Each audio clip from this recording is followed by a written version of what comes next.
Hey, it's Jason from Impulse, and today I'm going to walk you through my songwriting process. So I've been writing songs and riffs for about 7 years now. It all started out in 2014. In the beginning I just sat in front of my computer, had Audacity open, ran my Fender Squier through a 80s bass combo, and had a call center headset for like €5 in front of it, and then just started recording my riffs.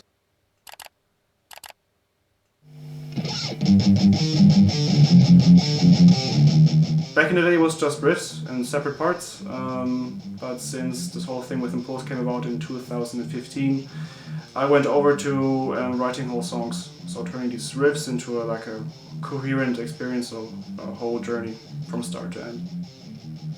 Obviously the songwriting process has also improved over the last couple of years, so I went from a typical rock band arrangement, like 2 guitars, 1 bass and the drums, to a more complex arrangement. So I brought in an orchestra, synthesizers, piano and whatever.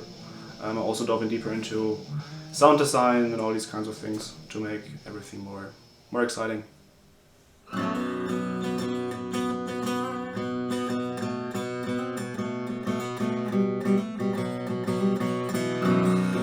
So I usually start my ideas with an acoustic guitar, simply because it's just always lying around, and it's just I don't know, I just get inspired by looking at it, and if I maybe come up with a cool chord, there's not a cool chord.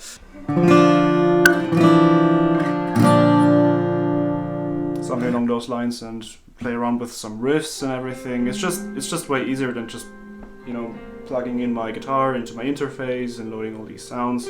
I can just immediately get to my ideas.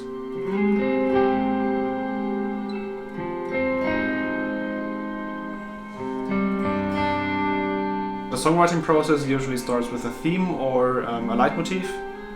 This leitmotif is being repeated throughout the whole song, played by different kinds of instruments, and maybe being played in different kinds of variations. In the context of a new song from our upcoming EP, I came up with a quite distinctive leitmotif, also an acoustic guitar. It sounds like this.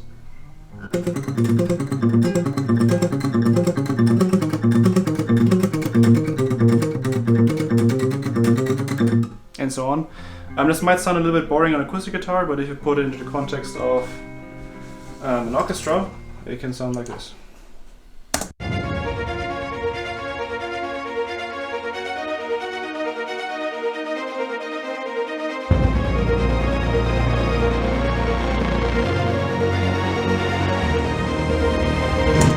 So that was the intro.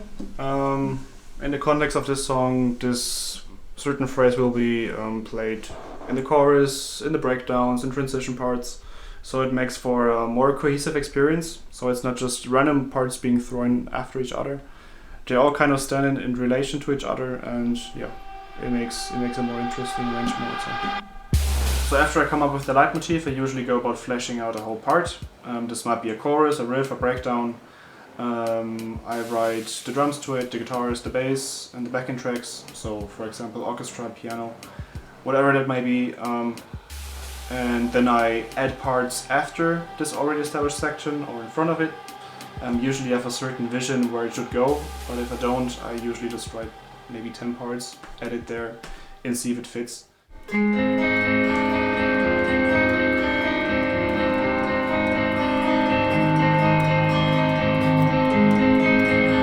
The soul of our sound usually comes from what we call the ambient guitars.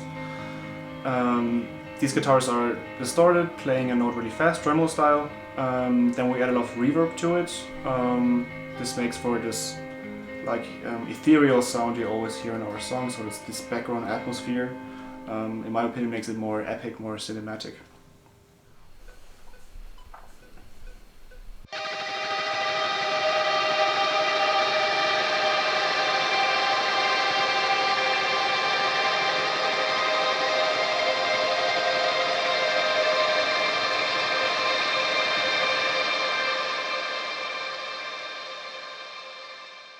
Next to the ambient guitars, I always add more instruments to the arrangement. For example, strings, percussions, and piano or whatever, to make it a more full sound and to give it a cinematic edge to it. These we usually call backing tracks, but they grew of more importance within the newer arrangements we have for the upcoming EP, as they also can stand for themselves, and sometimes even the arrangements can't work without them.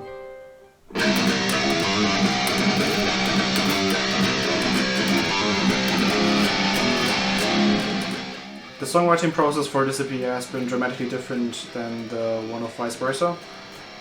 With Vice Versa I only had 5 years of time, and with this new EP I just had 1.5 years. So with Vice Versa we had different kinds of emotions being portrayed throughout these songs.